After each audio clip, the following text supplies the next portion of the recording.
Hi everyone, आज हम लोग करंट अफेयर के साथ कुछ स्टैटिक जीके के क्वेश्चन डिस्कस करेंगे। So let's get started without any further delay. हाल ही में चर्चा में रही मिसाइल रोधी लेजर प्रणाली आयरन बीम का संबंध किस देश से है? आयरन बीम का संबंध इजराइल से है। आयरन बीम एक मिसाइल रोधी लेजर प्रणाली है जिसका सफल परीक्षण इजराइल ने किया है। यह एक हाई पावर लेजर का प्रयोग करके दुश्मन के ड्रोन, रॉकेट, मिसाइल, विमान को हवा में ही नष्ट कर देती है। इसे राफेल एडवांस कंपनी ने विकसित किया है। यह इजराइल के पहले से मौजूद एक एयर डिफेंस सिस्टम जिसका नाम आयरन डोम है, उसका एक नया और उन्नत संस्करण है। भारतीय सेना ने हाल ही में अमोघ फ्यूरी नामक अग्नि अभ्यास कहाँ पे आयोजित किया है? यह अभ्यास राजस्थान में आयोजित किया गया है। अमोघ फ्यूरी अग्नि अभ्यास का आयोजन भारतीय सेना की सप्तशक्ति कमान द्वारा राजस्थान के थार मरुस्थल में स्थित महाजन फील्ड फायरिंग रेंज बीकानेर में किया गया है। इस अभ्यास का मुख्य उद्देश्य आक्रमण, रक्षा, बेहतर संचार क्षमताओं का प्रदर्शन करना था। पृथ्वी के नवीनतम अर्ध उपग्रह P7 अर्जुन की खोज किस दूरबीन से की गई है? इसकी खोज पेन स्टार्ट दूरबीन के द्वारा की गई है। PN7 अर्जुन एक क्षुद्र ग्रह है जिसे पृथ्वी का नवीनतम अर्ध उपग्रह कहा गया है। इसे अर्ध उपग्रह इसलिए कहा गया है क्योंकि यह पृथ्वी की कक्षा के समान ही चक्कर लगाता है, ठीक वैसे ही जैसे एक उपग्रह लगाता है। इसका नाम महाभारत के पात्र अर्जुन के नाम पर रखा गया। इसकी खोज करने वाली पेन स्टार्ट दूरबीन हवाई द्वीप USA में स्थित है। हाल ही में भारत तिब्बत सीमा पुलिस ITBP का नया महानिदेशक किसे नियुक्त किया गया है? तो ITBP के नए महानिदेशक प्रवीण कुमार को नियुक्त किया गया है। IPS अधिकारी प्रवीण कुमार को ITBP का नया महानिदेशक बनाया गया। ITBP का गठन 1962 में भारत चीन के युद्ध के बाद हुआ था। इसका ध्येय वाक्य शौर्य, दृढ़ता, कर्मनिष्ठा है। केंद्रीय औद्योगिक सुरक्षा बल का नया महानिदेशक किसे नियुक्त किया गया है? CISF के नए महानिदेशक प्रवीण रंजन को नियुक्त किया गया है। IPS अधिकारी प्रवीण रंजन को CISF का नया महानिदेशक बनाया गया है। CISF की स्थापना 1969 में हुई है। इसका मुख्य कार्य भारत के महत्वपूर्ण संस्थाओं जैसे एयरपोर्ट्स, बंदरगाहों और अन्य सरकारी प्रतिष्ठानों को सुरक्षा प्रदान करना है। इसका ध्येय वाक्य संरक्षण और सुरक्षा है। प्रधानमंत्री नरेंद्र मोदी ने भारत के सबसे बड़े क्रूज टर्मिनल का अनावरण कहाँ पे किया है? इसका अनावरण मुंबई में किया है। प्रधानमंत्री मोदी ने मुंबई के इंदिरा डॉक पर भारत के सबसे बड़े क्रूज टर्मिनल का शुभारंभ किया है। इस टर्मिनल की क्षमता सालाना 10 लाख यात्रियों को संभालने की है और यह एक साथ बड़े क्रूज जहाज़ों को संयोजित कर सकता है। प्रधानमंत्री मोदी के भाषणों पर संकलित 4 पुस्तकों सबका साथ, सबका विकास, सबका विश्वास, सबका प्रयास का विमोचन किसने किया है? इन पुस्तकों का विमोचन भारत के उपराष्ट्रपति CP राधाकृष्णन ने किया है। यह 4 पुस्तकें प्रधानमंत्री मोदी के दूसरे कार्यकाल के दौरान दिए गए भाषणों का संग्रह है। इसका विमोचन नई दिल्ली में भारत के 15वें उपराष्ट्रपति CP राधाकृष्णन द्वारा किया गया है। Doctor APJ Abdul Kalam science city का उद्घाटन कहाँ पे किया है? तो इसका उद्घाटन पटना, बिहार में किया है। बिहार के मुख्यमंत्री नीतीश कुमार ने पटना के राजेंद्र नगर में doctor APJ Abdul Kalam science city का शुभारंभ किया है। इस साइंस सिटी में 4D थिएटर, विज्ञान गैलरी, प्रदर्शनियां होंगी जिसका उद्देश्य बच्चों में विज्ञान के प्रति जिज्ञासा पैदा करना है। वनडे क्रिकेट में किसी भी भारतीय द्वारा सबसे तेज शतक लगाने का रिकॉर्ड किसने बनाया है? तो यह रिकॉर्ड स्मृति मंधाना ने बनाया है। भारतीय महिला क्रिकेटर स्मृति मंधाना ने ऑस्ट्रेलिया के खिलाफ दिल्ली के अरुण जेटली स्टेडियम में केवल 50 गेंदों में शतक लगा करके यह रिकॉर्ड अपने नाम किया है। उन्होंने विराट कोहली के 52 गेंदों में शतक के रिकॉर्ड को तोड़ा है। यह वनडे इतिहास में किसी भी भारतीय खिलाड़ी द्वारा बनाया गया सबसे तेज शतक है। अंतर्राष्ट्रीय शांति दिवस 2025 कब मनाया गया? यह 21 सितंबर को मनाया गया। हर साल 21 सितंबर को अंतर्राष्ट्रीय शांति दिवस मनाया जाता है। वर्ष 2025 के लिए इसकी थीम शांतिपूर्ण विश्व के लिए अभी कार्य करें, एक now for the peaceful world. इस दिवस की स्थापना 1981 में की गई थी। मैत्री अभ्यास भारत और थाईलैंड के बीच में मेघालय के उमरोई में हुआ है। एशियो शिखर 2025 चीन के तियानजिन में आयोजित किया है।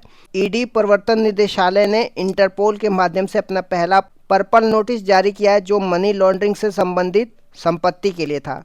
राष्ट्रीय महिला आयोग की नारी 2025 रिपोर्ट के अनुसार कोहिमा भारत का सबसे सुरक्षित शहर बन गया है। देश की पहली स्वदेशी टेम्पर्ड ग्लास निर्माण सुविधा नोएडा में स्थापित हुई है। इंस्टीट्यूट फॉर इकोनॉमिक पीस के वैश्विक शांति सूचांक में भारत की रैंक 115वीं है। रेमन मैग्सेसे पुरस्कार जीतने वाला देश का पहला गैर सरकारी संगठन एजुकेट गर्ल्स राजस्थान 2025 बना है। मत्स्य शक्ति परियोजना अल्पसंख्यक मछुआरों को मजबूत बनाने के लिए केरल में शुरू किया गया है। तेलंगाना में स्थानीय निकाय चुनावों में पिछड़े वर्गों को 42% आरक्षण दिया है। हरियाणा में लाडो लक्ष्मी योजना के तहत महिलाओं को 2100 रुपया प्रतिमाह देने की घोषणा की गई है। राजस्थान आवारा कुत्तों पर सुप्रीम कोर्ट के आदेश को लागू करने वाला पहला राज्य बन गया है। रिलायंस ने धीरूभाई अंबानी गीगा ऊर्जा परिसर जामनगर गुजरात में शुरू करने की घोषणा की है। भारत वर्ष 2026 में बैडमिंटन विश्व चैंपियनशिप की मेजबानी करेगा। वित्त मंत्रालय के व्यय विभाग में महालेखा नियंत्रक का पदभार टीसीए कल्याणी ने संभाला है। निवेशक दीदी के दूसरे चरण का शुभारंभ हैदराबाद में हुआ है। विश्व नारियल दिवस 2025 2 सितंबर से मनाया गया है। एनसीईआरटी ने बाल वाटिका चैनल दीक्षा 2.0 प्रशस्त 2.0 का शुभारंभ किया है। मास्टर कार्ड ने सीमा पार भुगतान को बढ़ावा देने के लिए इन्फोसिस के साथ साझेदारी की है। Power of Siberia two gas pipeline के लिए रूस और चीन ने समझौता किया है। भारत सरकार ने वर्ष 2025-26 के लिए अफगानिस्तान के छात्रों के लिए 1000 ई छात्रवृत्ति योजना की घोषणा की है। भारत का पहला स्वदेशी माइक्रोपर विक्रम 32 है। बेंगलुरु ने सफाई कर्मचारियों के लिए अन्नपूर्णा योजना लॉन्च करी है। जीएसटी परिषद की 56वीं बैठक ने 5%, 18% और 40% की दर की संरचना को मंजूरी दी है, जबकि 12% और 28% को समाप्त कर दिया गया है। भारत का पहला गिद्ध संरक्षण पोर्टल असम में लॉन्च हुआ है। NIRF इंडिया रैंकिंग 2025 की ओवरऑल कैटेगरी में IIT मद्रास टॉप पे रहा है। राष्ट्रीय शिक्षक दिवस 5 सितंबर को मनाते हैं। आगा खान पुरस्कार 2025 वास्तुकला से संबंधित है। IIT जोधपुर ने भारतीय भाषाओं और विरासत के लिए language and learning group BAL2G स्वदेशी AI टूल डेवलप किया है। जापानी TDK कॉरपोरेशन का सबसे बड़ा लिथियम आयन बैटरी निर्माण संयंत्र हरियाणा के सोना में शुरू हुआ है। केंद्र सरकार ने चांदी के आभूषण के लिए स्वैच्छिक हॉलमार्किंग विशिष्ट पहचान HUID अनिवार्य कर दी है। नेपाल ने फेसबुक, व्हाट्सएप, इंस्टाग्राम सहित 26 ऐप पंजीकृत सोशल मीडिया साइट्स पर बैन कर दिया है। Bharat health AI global regulatory network में शामिल हुआ है, जिसका मुख्यालय जिनेवा है। गृह मंत्रालय ने मणिपुर के कुकी जो समूह के साथ शांति समझौता किया है। आवास और शहरी मामलात मंत्रालय एकीकृत रेरा पोर्टल लॉन्च किया है। रॉयल भूटान बौद्ध बुद्ध मंदिर का शुभारंभ राजगीर में हुआ है। जीवाणु बैक्टीरिया से होने वाले प्रमुख रोगों के नाम बताइए। जीवाणु से होने वाले रोग प्लेग, डिप्थीरिया, तपेदिक TB, काली खांसी, टिटनेस, टाइफाइड, कुष्ठ रोग, न्यूमोनिया, हैजा, सिप्लिस, गोनेरिया है। काली मौत किस रोग को कहा जाता है? तो काली मौत प्लेग को कहा जाता है। TB तपेदिक से संबंधित महत्वपूर्ण तथ्य क्या है? तो TB के लिए BCG बेसिलस कोलमेट गुरीन का टीका लगाया जाता है। भारत सरकार का लक्ष्य 2025 तक TB को खत्म करना है।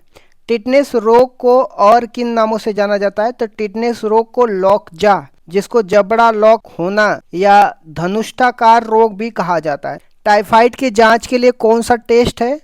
टाइफाइड की जांच, जिसे मियादी बुखार भी कहते हैं, इसकी जांच के लिए विंडोल टेस्ट किया जाता है। हैजा रोग किस जीवाणु से होता है? इसमें शरीर का कौन सा अंग प्रभावित होता है? हैजा विब्रियो कोलेरी नामक जीवाणु से होता है। इसमें उल्टी, दस्त होते हैं और आंतें प्रभावित होती है, जिसका इलाज के लिए ORS का घोल दिया जाता है। रेबीज रोग को अन्य किस नाम से जाना जाता है? तो रेबीज रोग को हाइड्रोफोबिया कहते हैं, क्योंकि इसमें मरीज को पानी से डर लगता है। इसके टीके की खोज लुइस पास्चर ने की थी। चिकन पॉक्स, जिसको छोटी माता कहते हैं, किस वायरस से होता है? चिकन पॉक्स वेरिसेला वायरस से होता है, जिसमें शरीर पर लाल दाने हो जाते हैं। डेंगू किस मच्छर से फैलता है? इसमें कौन सी चीज़ की कमी हो जाती है? डेंगू एंडीज इजिप्टीज मच्छर से फैलता है। इसके वायरस का नाम अर्बो वायरस है और इस रोग में शरीर में प्लेटलेट्स की कमी हो जाती है। भारत पोलियो मुक्त कब घोषित हुआ है? भारत 2014 में पोलियो मुक्त घोषित कर दिया गया था। एड्स किस वायरस से होता है? इसके लिए कौन सा टेस्ट किया जाता है? एड्स ह्यूमन इम्यूनोडिफिशियंसी वायरस से होता है। इसकी जांच के लिए शुरुआती टेस्ट में एलिसा टेस्ट और कंफर्मेशन के लिए वेस्टर्न ब्लॉट टेस्ट किया जाता है। स्वाइन फ्लू और बर्ड फ्लू के वायरस का नाम क्या है? स्वाइन फ्लू के वायरस का नाम H1N1 वायरस है। बर्ड फ्लू के वायरस का नाम H5N1 है। प्रोटोजोआ से होने वाले रोग कौन से हैं? तो प्रोटोजोआ से होने वाले रोग पायरिया, कालाजार, मलेरिया, पेचिस और सोने की बीमारी, अनिद्रा रोग आते हैं। मलेरिया रोग का वाहक कौन है और इसमें कौन सी दवा दी जाती है? मलेरिया रोग का वाहक मादा एनाफ्लीज मच्छर है और इसका कारण प्लाज्मोडियम परजीवी है। इसमें शरीर का आरबीसी, जिसको लाल रक्त कोशिकाएं बोलते हैं, प्रभावित होती है और इसकी दवा कुनैन है। कवक, जिसको फंगस बोलते हैं, कवक से होने वाले रोग कौन से हैं? कवक से होने वाले रोग गंजापन, दाद, दमा, खाज, खुजली और एथलीट फूट जैसे रोग होते हैं। हीमोफीलिया और वर्णांधता, कलर ब्लाइंडनेस कैसे रोग है? यह दोनों अनुवांशिक रोग है जो एक पीढ़ी से दूसरी पीढ़ी में जाते हैं। हीमोफीलिया को शाही रोग भी कहते हैं। इसमें रक्त का थक्का नहीं जमता है। वर्णांधता में व्यक्ति रंगों में भेद नहीं कर पाता है। इन दोनों रोगों की वाहक महिलाएं होती है। अंतर्राष्ट्रीय इलेक्ट्रोटेक्निकल आयोग IEC की 89th आम बैठक का आयोजन कहाँ पे हुआ है? इसका आयोजन भारत में नई दिल्ली में भारत मंडपम में हुआ है। भारत चौथी बार इसकी मेजबानी कर रहा है और इस आयोग की स्थापना 1906 में लंदन में हुई थी। महिला हॉकी एशिया कप 2025 का उप विजेता कौन रहा है? महिला हॉकी एशिया कप 2025 का उप विजेता भारत रहा है और इसका विजेता और मेजबान देश चीन था। अंतर्राष्ट्रीय लोकतंत्र दिवस हर साल 15 सितंबर को मनाया जाता है। भारत का सबसे बड़ा वीर सावरकर खेल परिसर का उद्घाटन कहाँ पे किया गया है? इसका उद्घाटन केंद्रीय गृह मंत्री अमित शाह द्वारा अहमदाबाद, गुजरात के नारनपुरा में किया गया है। हाल ही में भारतीय नौसेना में शामिल किए गए पनडुब्बी रोधी युद्धपोत का नाम क्या है? हाल ही में INS एंड्रोथ को भारतीय नौसेना में शामिल किया गया है। यह एक एंटी सबमरीन युद्धपोत है जिसका उद्देश्य हिंद महासागर में चीन को प्रतिसंतुलित करना होता है। हॉर्नबिल महोत्सव किस राज्य का त्यौहार है और इसे हाल ही में कौन सा पुरस्कार मिला है? हॉर्नबिल महोत्सव नागालैंड का प्रसिद्ध त्यौहार है।